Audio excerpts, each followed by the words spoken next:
مسجد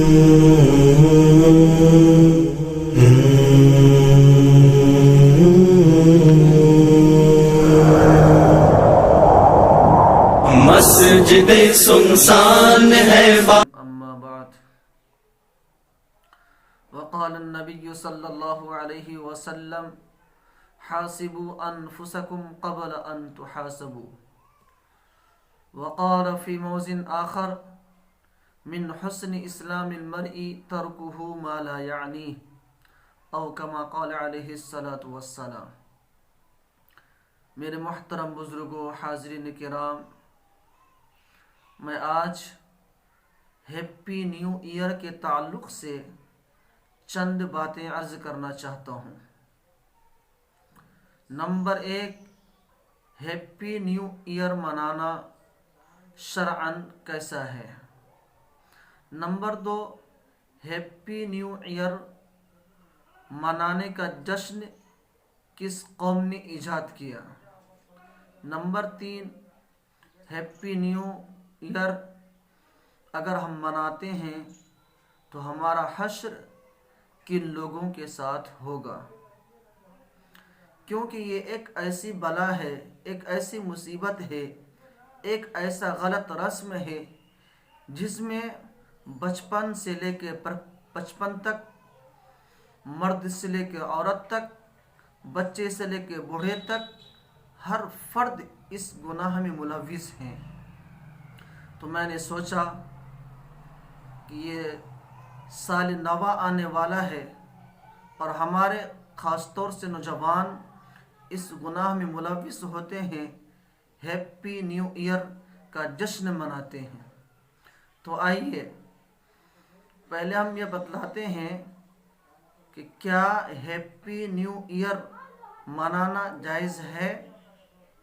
تو شرعاً یہ جائز نہیں ہے، اس لیے کہ امیر المؤمنین حضرت عمر بن خطاب رضی اللہ تعالی عنہ نے یہودیوں سے فرمایا کہ اگر ہمارے شریعت اسلام میں کسی دن کو بطور یادگار کے منانا جائز ہوتا تو ہم سب مسلمان اس دن کو بطور یادگار بناتے جس دن کے اللہ تبارک و تعالی نے تکمیل دین اور اتمام نعمت کو مکمل فرمایا، یعنی وہ آیت جس کے اندر اللہ تعالی نے فرمایا اليوم اکملت لکم دینکم واتممت علیکم نعمتی ورضیت لکم الاسلام دینا۔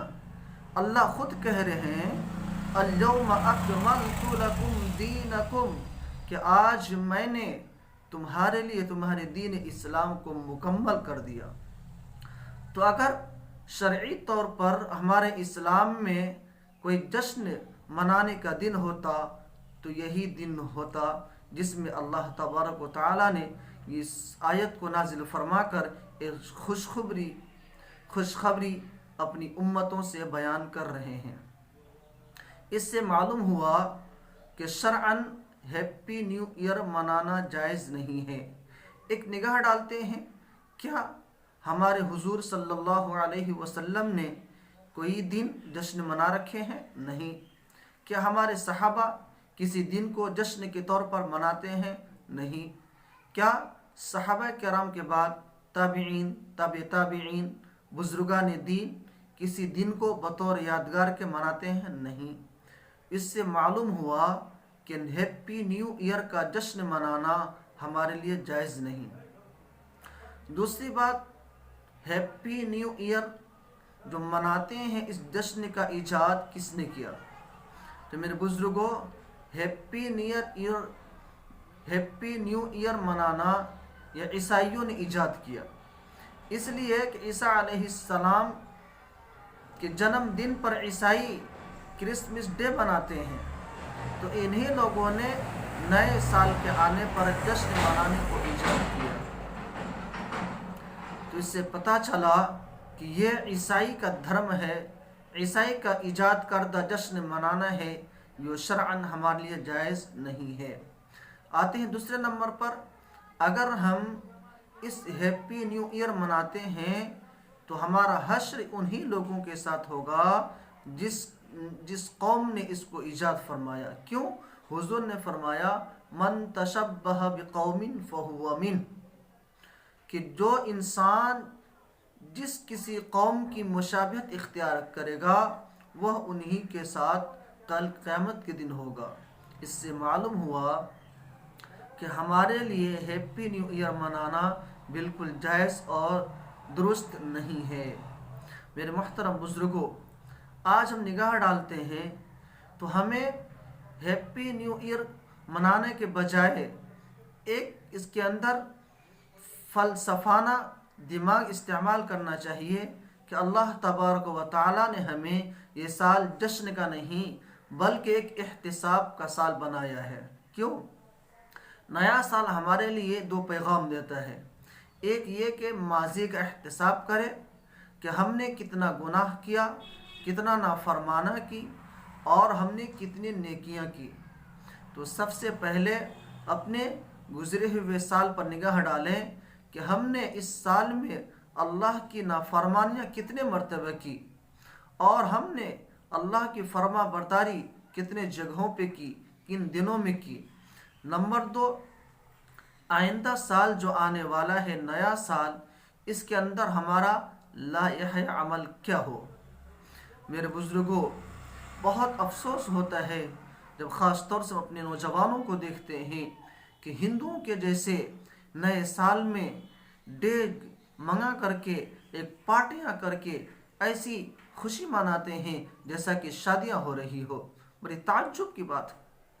ایک تو فضول خرچی، دوسرے نمبر پر ڈانس کرنا، گانا بجانا، میوزک سننا، تیسرے نمبر پر غلط قوم کی غلط رسم کی ادائیگی کرنا اور بطور خوشی کرنا. یہ ہمارے لیے بدقسمتی ہے، بے ایمانی کی دلیل ہے. اور اس کا نتیجہ یہ ہوتا ہے صرف نوجوانوں تک محدود نہیں رہتا بلکہ نوجوان کے چکر میں چھوٹے بچے بھی اس میں ملوث ہوتے ہیں. جو بچے کا ذہن معصوم ہوتا ہے، بالکل ذہن خالی ہوتا ہے، حالانکہ ان بچوں کے ذہن میں دین اسلام کی تعلیم ہونی چاہیے، حضور کا طریقہ عمل کر کے دکھلانا چاہیے. تو طریقہ کے بجائے ایک غلط قوم کی غلط رسم کو ادا کر کے ان کے دماغ میں بیٹھاتے ہیں. یہ نتیجہ ہوتا ہے کہ آئندہ سال وہ بچے آنے سے 2-4 دن پہلے ہی پیسے انتظام کر لیتے ہیں، خوشیاں منانے کے لیے ایک طریقے سے مکمل تیاری کر لیتے ہیں. اور صرف بچوں پر بھی نہیں، اس کا اثر گھر کی ماں بہنوں پر بھی پڑتا ہے، بال بچوں پر بھی پڑتا ہے. تو بتائیے، صرف ایک نوجوان کی وجہ سے جو خود کی ایک جشن منانے کے لیے پیسے جمع کر رہا تھا، اس کی خبر گھر کے بچوں کو پتہ چلا، اس کی خبر اس کے ماں بہنوں کو پتہ چلا، اس کی خوشی میں اس نے گوشت خریدا، اس کی خوشی میں اس نے ڈیگ منگایا. بتائیے اس ایک نحوست کا اثر کہاں تک پڑا. پورے گھر کو برباد کر دیا، پورے محلے کو اس نے برباد کر دیا جشن منا کر کے. اس سے ہمیں نتیجہ نکلتا ہے کہ ہم حضور صلی اللہ علیہ وسلم کے طریقے کو دیکھ کر اپنی زندگی گزاریں. اس انسان کے لیے، انسان کے اسلام کی خوبیوں میں سے یہ ہے کہ وہ ان چیزوں کو چھوڑ دے جس کو حضور صلی اللہ علیہ وسلم نے کرنے سے منع فرمایا. تو مجھے امید ہے کہ آپ سب ہیپی نیو ایئر منانا چھوڑ دیں گے اور اپنی دین کی صحیح روشنی میں قرآن حدیث کی صحیح تعلیمات کے ساتھ ساتھ اس اپنے نوجوان طبقے کو صحیح پیغام پہنچائیں گے. دعا کریں اللہ تعالی ہم سبوں کو دین کی سمجھ بوجھ عطا فرمائے. وآخر دعوانا